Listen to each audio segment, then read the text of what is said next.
Hello, my name is Roger Firman from the UK Association for Accessible Formats. Thank you very much for joining us today. It is my great pleasure to welcome Victoria Ward from New College Worcester as our guest. The theme, I think, as you know, is teaching and preparing for exams. Victoria, very glad you could be with us today. Thank you, Roger. Glad to be with you. Thank you. Can we begin with what drew you to music before your time at New College? What drew me to music? Well, I was introduced to the cello at the age of 9. And this was an era when instrumental lessons were provided free of charge during the school day. And I took to it really, really well. And within a couple of years, I'd got to grade 5. And then my teacher encouraged me to apply to the Birmingham School of Music, as it was then, the junior department, which I attended on Saturdays. And I was really fortunate. I played in 2 youth orchestras. My parents gave up their Friday nights and all day Saturday to chauffeur me about. I was very lucky. I went on to do a music degree, where I was introduced to electronic music, and that's something else that I have a very keen interest in. And I've always enjoyed playing. For a long time, I played in a semi-professional string quartet, and music's always given me great joy, and it's something I very much wanted to give back, hence me going into teaching. And I started off teaching in mainstream, and you know, I'm really grateful that I've always taught in schools where music has very much been valued. Brilliant, fantastic. It's really interesting to hear how people get into music and what happens along the way.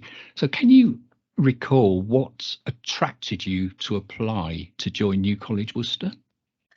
Well, I had been working at a very large and successful mainstream comprehensive, which I thoroughly enjoyed, but I wanted some career development. So I started looking around for local head of department jobs, and the job came up at NCW.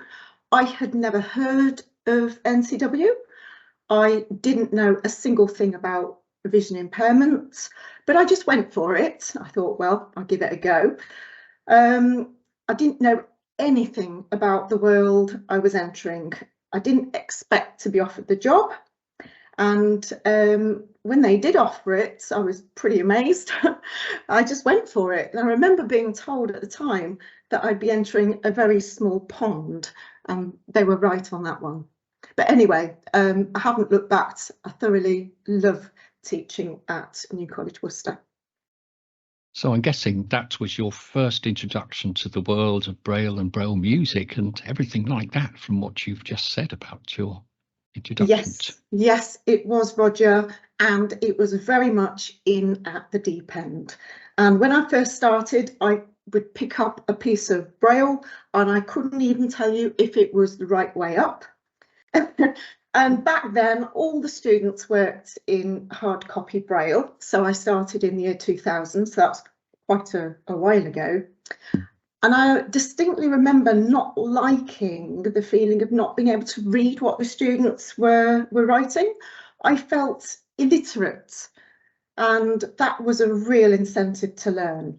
And that went for music Braille too. I had to very quickly learn the basics. I remember sitting with print music on one side and Braille music on the other, and literally working through cell by cell.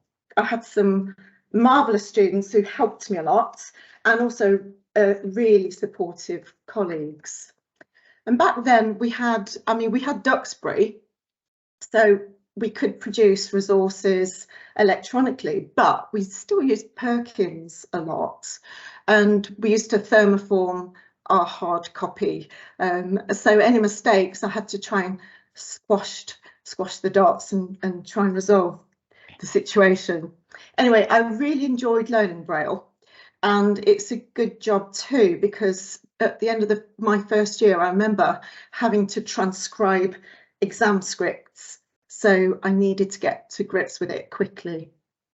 Absolutely. So that was quite a quite a learning curve, as you said, in at the deep end. So with your work of teaching music, what were your impressions in understanding how blind musicians create and learn music? And did you feel there are any differences with how sighted musicians make music? So Well, perhaps you could touch on teaching and learning of Braille music. yes. Well, if I start off just in general terms, my first impressions were that in terms of like lower school key stage 3 lessons, I pretty much thought I could teach the same lesson as I had taught in mainstream, and certainly in terms of content. And that's what I did, because music's primarily an auditory experience, so much of it was the same. Then it became apparent to me that there were some differences. By and large, the students that I've worked with have absolutely amazing sense of pitch. And by and large, they're a lot less self-conscious than the students I'd experienced in mainstream. I've always done a lot of singing in my lessons. I'm a big believer in using the voice. And at New College Worcester, some of the classes I had were quite small, but I still did a lot of singing and a lot of part singing, and I always have. And I've been able to do 4-part rounds with one voice to a part. And that's something that I wouldn't have been able to do in mainstream. They'd have just been too embarrassed, too self-conscious. And we're talking boys as well, you know, they're really up for it. You've got to consider as well the loss of incidental learning. And a lot of the students that I see at NCW haven't had access to actual instruments. So when I'm looking at world music, I try and get my hand on a real sitar. And when we look at orchestral instruments, things like bassoons and oboes, they're pretty hard to come by. The students might recognise the sound, but they don't know how it's produced or what the instrument is actually like. So I try to spend some time exploring different instruments and, as much as possible, get my hands on the real thing. One of the things so far that's eluded me is bagpipes, because I just don't know anyone that has bagpipes. So if there's any out there, get in touch. I remember I had a student once who taught themselves how to play guitar, and I was pretty amazed because they'd done it obviously orally, but they held the guitar flat on their lap because they'd never seen how it should be played, and they sort of pressed their fingers vertically downwards. They did a pretty good job actually, but it was unconventional. And then I used a lot of percussion in my lessons, and you know, you just take it for granted that students will know how to bounce a beater on, say, a telephone, but actually I've met a lot of students who need to actually be taught how to bounce the beater on the xylophone or a telephone. Do a lot of work also with graphics scores, tactile graphic scores, creating them and realising music from them. And some students have never accessed notation. And I've actually encountered some students who didn't realise that music could be notated. Another thing to think about that I realised was that a lot of our students find rhythm very tricky. I'm not talking about learning rhythms orally, but working rhythm out from notation. And I think we take for granted just how pictorial print music is, with its neatly grouped beats that make rhythm so much easier to work out. A lot of our students do have perfect pitch. I said they have really good sense of pitch, and a lot of them don't need to think. So they don't think in intervals, they just see a note and know what note it is. They haven't got to work it out. So that means that some of the strategies I use in mainstream don't quite relate. I'd say mostly the students really keep me on my toes. I've encountered some students who have absolutely superhuman skills. And in mainstream, I might have come across like maybe one student in 5 years with perfect pitch. And at NCW, there will always be a significant number of students who have perfect pitch. And the choir is just great. It stays in tune and we can tackle some really challenging music.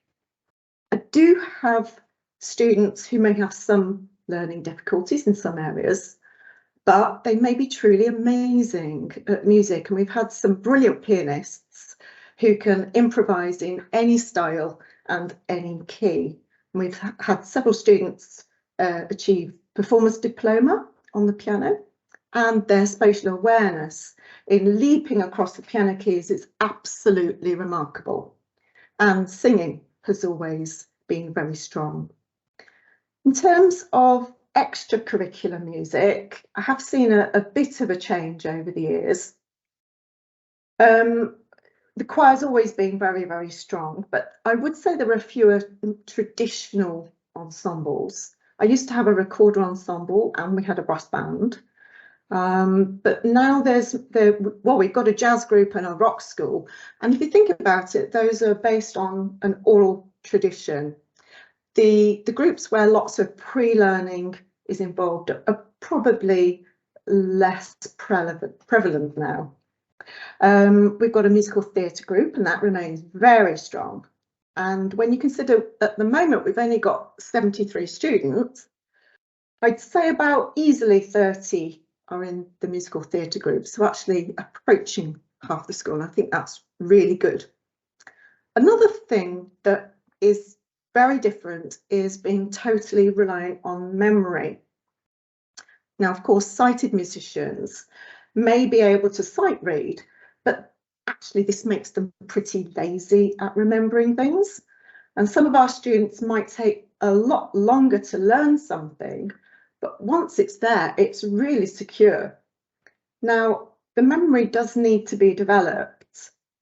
I remember actually being totally chastised by my students for referring to music and performing, and they challenged me to abandon it. It was quite liberating and very scary, but it did make me focus more on the listening. And at this point, I could recall a story. I said earlier that I used to play semi-professionally in a string quartet, and I remember turning up to play at a wedding, and the person who organised the music folders had forgotten to bring the cello music, so I had to do the entire thing from memory. So we started with Pachelbel's canon, and then we had to plough on with the harder stuff. And I just bring that to mind, you know, when I think about the students, because actually it's quite a skill, and I think it's a really good skill. So I have obviously students who are learning to read Braille music, and sometimes I have students who can read the notes but really struggle to memorise it. The ones who cope best are the ones who can internalise. What I say internalise it, they can think it into music. So they imagine the sound, and those students, I think, tend to progress a lot more quickly than those who can't. I encourage them to spot patterns and to sing as well as play. Having said that, there doesn't seem to be one single strategy that suits everyone. You need actually an individual response, I think, for each of them, an individual approach. Yes, absolutely. So as you travelled this road, were you conscious of how the examination process might be different or not for blind musicians? Well, this is a topic very dear to my heart, because I have always felt that this is misunderstood. The whole point of modified papers is to make the exam accessible, and we don't want things to be made easier, as you know, the qualification needs to have integrity. I'm thinking particularly about music here. So with things like the skeleton score questions, that's where a student follows just an outline of a score as they listen to the music, and they have to write answers about that music. And usually it's something that they won't have seen before. The print papers are designed specifically to be helpful to the sighted student. So it will have things like boxes around certain parts, it'll have brackets, it will have little prompts and reminders. all of which get transcribed into Braille. And I think that sort of gets in the way of the notes. I don't actually think it's equitable to transcribe every single thing that's in the print into the Braille, because it clutters things up and complicates things. And then to expand on this, the layout and some of the signs used in the exam papers might be unfamiliar to the student because there just simply is not the same access to past papers and practice papers as there is for sighted students. Also, when you think about it, a skeleton score exercise is designed to be read and answered whilst the music is playing. And the sighted candidate can write their silent pencil, and jot down answers in the moment. Not so with the Braillist. It's a very different way of working. The music has to be stopped so that the Braillist can type on the Perkins or listen to their speech software. And they won't be able to scan the page and glean all the helpful clues that the sighted candidate can see at a glance. If I were to conduct the test as an oral exercise with my A-level students, they would absolutely fly through it. They can usually spot cadences, keys, identify chromatic chords in an instant, but they may really struggle with the skeleton score exercise, and these are students who can read music Braille. Just for an example, when asked to write out the notes in a missing section of the melody, it can take them quite a while to work out exactly which missing notes they're being asked to notate. And yet it might be really obvious to the sighted candidate whose eyes would just go straight to the blank bit and will know exactly in a moment which part the question is referring to. It's just simply not the same process for the Braillist. Also, you've got to consider the whole notion of extra time. And that's another thing that's very often misunderstood. Now, it's absolutely the case, I feel, that reading Braille music will take a lot longer. But an A-level music exam is already quite long. And if you give a student 100% extra time, it can create enormously long exams that are really fatiguing. A lot of the preparations, I think, are about exam technique. I practiced a past paper question recently with my A-level students, and I asked them to compare and contrast two sections of a movement, and it just took them ages to do, simply because they were juggling a question paper, 2 volumes from the score, and writing their answers down as well. There's just a lot of bulky stuff to contend with. If you think about a GCSE listening exam, there are usually timed gaps between the audio. And often there's a bit of confusion about how the extra time is distributed there. Now, actually, a student might not need or might not want the extra time on every question, but there might be one question where they want quadruple time. So another thing to consider is they might want to write down an answer while the extract is playing, in the same way that a sighted candidate would. So they need the music to be stopped in order to do that. Now, as long as they don't get any extra hearings, then that's perfectly acceptable. But the students need training in this. They need those self-advocacy skills to be able to say to their invigilator who operates the audio, I need it stopping here. And that takes some confidence. Another thing, I've got quite a long list here, but another thing to consider is the A-level set works. Now, the board that we do requires the students to study 2 whole symphonies that the students really study in detail.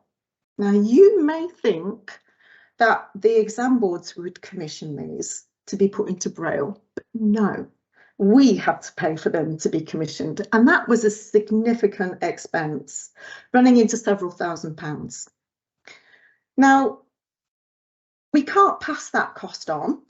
We can't say, oh, you're doing A-level music, so that, you know, local authority, you need to pay a bit more. We just can't. We wouldn't. We understand how important it is for students to be able to access the schools.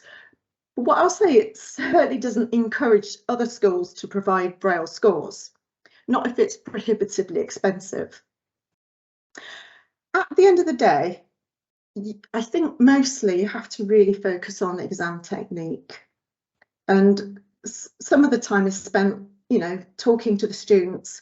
Is it really worth spending 10 minutes reading 4 multiple choice rhythms for just 1 mark? Sometimes I tell the students to take an educated guess and move on. It's all about tactics, I'm afraid. And again, it might be very obvious to the candidate reading the print notation. It might be obvious in the multiple choice where the differences are, but in the Braille, you're just looking at a load of dots and you can only see what's under the finger. So it all takes a lot longer. It's just not equitable in that sense, I don't think. So in your role as strategic lead for VI education, have you observed any significant changes in what is expected from exams nowadays than, say, 20 years ago? Well, firstly, I think it's important to say that exam boards have been very keen to get it right. And from our experience, certainly the quality of modification has really significantly improved in recent years. Now, in terms of access, when I first started, there was a much more limited choice of font size, with N24 bold being the largest font size available, whereas now students can have it in N36, which I think is really large and a little unmanageable, actually. And they can also have an electronic paper, which I think is a good move and much more in keeping with their usual method of work for many. Most students these days word process their answers, whereas 20 years ago, as I said, most would be brailled on the Perkins and then transcribed. With music braille, the answers do still tend to be done on a Perkins, although I do have students who can input their braille into a Word document and I can read it as a braille dots. Exam boards are much tighter now about needing to evidence the need for access arrangements. So, for instance, if you say a student needs 100% extra time, you have to have the evidence for that. 20 years ago, we had blanket permission for whatever access arrangements we felt appropriate for the students. But now each student has an individual application for each paper, which is a lot more admin, but that's just how it is. In terms of exam content, I don't think the style of questions has changed significantly, actually. But for music, there's still a coursework element, and in terms of the composing, students can produce scores electronically using MuseScore with NVDA, although this does need teaching. Some students come to us with very little Windows experience, and there isn't any school writing software that is compatible with Braille notes, at least that's not that I'm aware. I think importantly, teaching and learning has moved away from spoon feeding in favour of teaching students the skills they need to be independent learners, and I think that is really important. It's more than just getting the students through an exam. They need to be able to survive in the big wide world, and sometimes we have students who've had too much done for them, and actually that isn't a kindness. What does NCW do to ensure its teaching staff are fully equipped to deliver curriculum requirements across all of the subjects?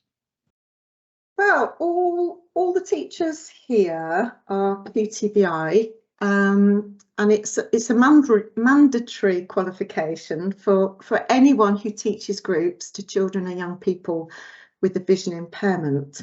So all are experienced subject specialists as well as QTBIs, which I think makes us pretty special. I say special with a small s, because I don't regard us as your typical special school. I think of us as being more like a comprehensive school whose students are all VI. You know, we follow the national curriculum and make every subject accessible, and the VI skills are both integrated and interwoven. So all our teachers read Braille, and also we have quite an emphasis on supporting students accessing using speech software. So we try to have a rolling programme of CPD to keep our skills up to date. And also we've got quite an active outreach department, and I think that helps us to keep our skills current. I think as an institution, it's really healthy for us to be as outward looking as possible, and that helps keep us up to date with things. We want our students to have like a toolkit of approaches so that they can choose the right tool for the job, depending on the situation. So sometimes they might want to just listen to their speech, and that is fine. And then if they need to see the detail, they need to see how things are spelt, whatever, then they can use their Braille. And we've got a much bigger emphasis on e-Braille now, and I think that's been absolutely fabulous. It's opened up more possibilities, and actually I think is helping to preserve Braille. It's portable and it's easy to access, so I think that's really important. Yes, absolutely. Out of interest, have you found major differences between the various exam boards? Well, yeah, it's interesting, really. I mean, a few years ago, we were all forced to kind of have a change, and that's when all the exam boards revised their syllabi, and so we had to have a good look at the different boards. We went for the board that had the fewest and the most straightforward set works, and also we looked at how frequently those set works might change, because as I said, it was such a big investment getting them put into Braille. Now, there isn't meant to be one exam board that is easier or harder, and when you kind of stand back and look at it, they all involve some elements of analysis, performing and composing, certainly at music, and usually there's quite an element of choice. As I said before, it's a lack of practice papers that is really the problem. Incidentally, we went with EduCAAF, and I think they've been really, really good in terms of supporting us as a college and in their communication. So I think that's also key for us, that there is someone that you can connect with and have a question answered and have a dialogue. And as I said, I think that is something that is quite important, because they know you and you know them, and there is that link. So it can be really helpful to do that. I was just wondering, really, in conclusion, that have you found, does the college teach students how to prepare electronic documents, in Word, for instance, so that the students get used to producing, to good standards, accessibility and usability by, for instance, in Word, using styles and things like that? Is that part of what? Yes, we do that, yes. And we also model good practice as a school. So all our electronic documents have got to be, they've got to hit certain criteria to make sure that they're fully accessible. And we try and do that right across everything. So, because, we've got some governors who are VI, and I think it's really important that we, as much as possible, model good practice. Yeah. And finally, really, what challenges does the college face in preparing students for life beyond and after NCW? Well, Gosh, that's a huge question. So I think it's just first of all, just brief overview, okay. Really. Well, first of all, I think it's really important that our curriculum is really broad, and within our curriculum, I'm really proud that we champion subjects like art, PE, drama. So, you know, that gives them the real breadth and, you know, preparation for life. Every subject is important. You know, I talk about art. It's not just about teaching art. They plug gaps in incidental learning. They get to access objects that you wouldn't normally see, things like skulls, shells. It helps students overcome tactile defensive issues, develops their fine motor skills. I always say PE is more than just PE. It's absolutely essential for our young people in developing their proprioception, vestibular development, posture, strength, stamina, self-esteem, social skills. Drama is all about spatial awareness, body language, facial expression, helps with social interactions. Students can role play, they can interact and deal with issues in a safe and managed way. Science, they get to learn about the world around them through experiments, actually hands-on. Again, computer science, lots of our students really excel in that. Languages, we buck the trend there as well, because they seem to be really high achieving. I think it's focusing on speaking and listening in the target language. And also we've branched out into Welsh and Russian, where we've got students that speak those languages. And I think, you know, our USP is that the students can access the whole curriculum and are not constrained. But we've also got that additional layer, Roger. Exam results are not everything. We want them to be independent and to have good social skills. So independent living skills, IT, mobility and Braille, all absolutely essential of our VI curriculum. As I said before, we're very pro Braille, and we keep repeating the link between Braille literacy and employability. And I talked earlier about that toolkit of approach. We want our skills to be able to touch type and to understand window-based systems, as these are most prevalent in the workplace. We've got a huge focus on careers education. I think that's absolutely vital. And we've got really high aspirations. We look for good role models. So we often invite former students in to talk about their journeys. And it's really important to me that we employ VI staff. I think that's, you know, absolutely imperative. And Roger, I haven't finished. We got our waking day curriculum so that the learning doesn't stop when the school day ends. We got really committed care staff who reinforce those independent living skills, and an activities team where the students get to experience really amazing activities that develop confidence, self-esteem, and just give them experience they might not have had the opportunity to have. I'm sorry if that sounds like a blatant advert for NCW, but you know, I just think it is an amazing place. Yeah.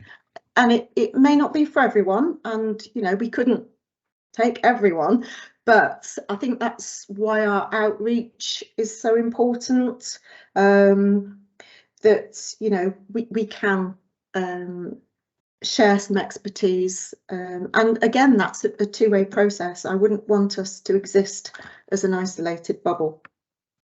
No, it's fantastic to hear of all those really positive things, and that's a wonderful note on which to end, really. So in closing, I should like to thank you, Victoria, for being with us today and for your very thoughtful answers in this very complex and changing area. And it's been really lovely having you as our guest, and to be able to learn what's going on at NCW and how things have changed and developed over time and going into the future. It's a pleasure. Thank you very much for inviting me, Roger. Lovely, thank you very much. So until next time, until our next webinar, so from us all, thank you very much for joining us, and goodbye.